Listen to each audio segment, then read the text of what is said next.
Hai adik-adik, kembali lagi dengan Kak Rina di Online Class 101. Kali ini kita akan belajar PPKN untuk kelas 3 tema 8. Di subtema 2, aku anak mandiri.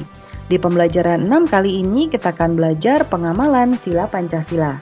Ini ada di halaman 102 sampai dengan 104. Yuk dukung terus channel Kak Rina dengan cara mensubscribe, klik loncengnya, like, dan share juga. Buat yang udah subscribe, Kak Rina ucapkan terima kasih banyak ya. Tujuan pembelajaran kita yaitu yang pertama, setelah membaca, adik-adik dapat mengidentifikasi gambar perisai di bagian dada burung Garuda pada lambang negara Garuda Pancasila dengan benar. Yang kedua, setelah membaca, adik-adik dapat menceritakan perilaku sehari-hari yang sesuai dengan arti gambar perisai di bagian dada burung Garuda pada lambang negara Garuda Pancasila dengan benar. Jangan lupa untuk berdoa dahulu sebelum mulai belajar ya adik-adik. Jaga kesehatan dan selalu ikuti anjuran Bapak dan Ibu Guru serta orang tua di rumah. Yuk kita mulai adik-adik, ditonton sampai habis ya.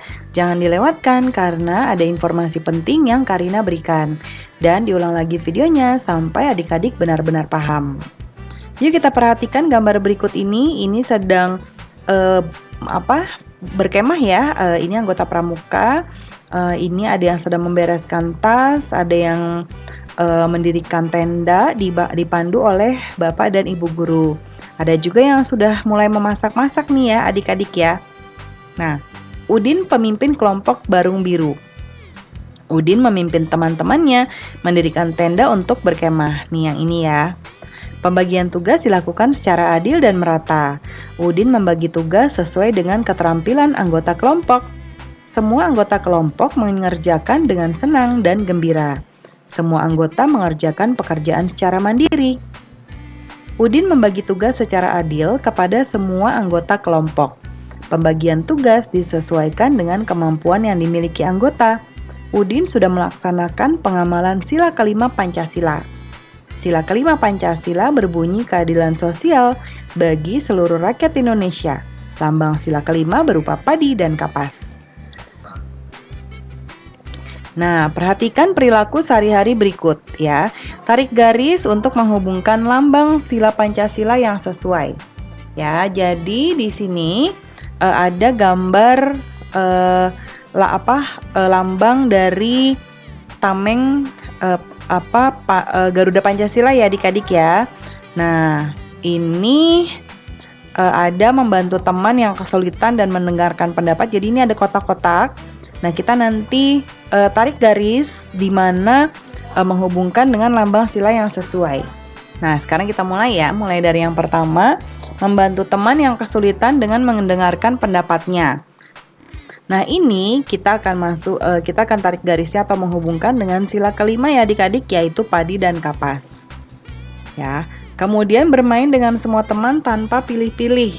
Nah, ini keadilan sosial bagi seluruh rakyat Indonesia, yaitu lambangnya rantai. Mengerjakan tugas kelompok. Nah, ini tugas kelompok itu kan kita bersama-sama ya. Jadi harus bersatu. Jadi yang ini Kak Rina tarik garisnya ke pohon beringin atau sila ketiga. Lalu mendiskusikan kegiatan yang akan dilaksanakan. Nah, yang ini kita bermusyawarah atau berdiskusi ya. Kalau berdiskusi ini masuknya ke sini. Ya, ke kepala banteng atau sila keempat. Dan yang terakhir, berdoa sebelum dan sesudah melaksanakan kegiatan ini masuk ke atau dihubungkan ke bintang atau sila pertama. Ya. Nah, yang sekarang kita lihat apakah kamu sudah bersikap adil kepada temanmu. Sudah ya? Nah, adik-adik tapi harus menjawab jujur ya. Kemudian berikutnya berikan contoh sikap yang menunjukkan kamu adil kepada temanmu. Ya, contoh dari Kak Rina adalah saat bekerja kelompok sebagai ketua kelompok, aku sudah membagi pekerjaan masing-masing. Ada yang tugasnya mencari data di perpustakaan, mencatat informasi penting, melakukan wawancara, dan yang lainnya. Aku pun sebagai ketua ikut melakukan tugas kelompok dengan beban yang sama. Jadi bukan karena ketua kelompok jadi Kak Rina diam-diam aja, nggak ngapa-ngapain, tinggal nyuruh, nggak juga ya. Nah, jadi pembagian tugas itu biasanya sesuai dengan keahlian masing-masing. Ya, contohnya yang ahli mencari data di perpustakaan, ya dia tugasnya itu. Ya, nah itu contoh dari Kak Rina ya adik-adik ya. Anggota pramuka harus sudah terlatih diberikan tanda kecakapan. Anggota pramuka yang sudah berlatih diberikan tanda kecakapan khusus. Hal itu termasuk salah satu sikap adil, ya. Nah, adik-adik, pembelajaran kita sudah selesai ya. Terima kasih sudah menonton sampai akhir. Mohon dimaafkan apabila ada kesalahan dalam perkataan maupun dalam materi yang diberikan. Sampai jumpa di video berikutnya. Dadah!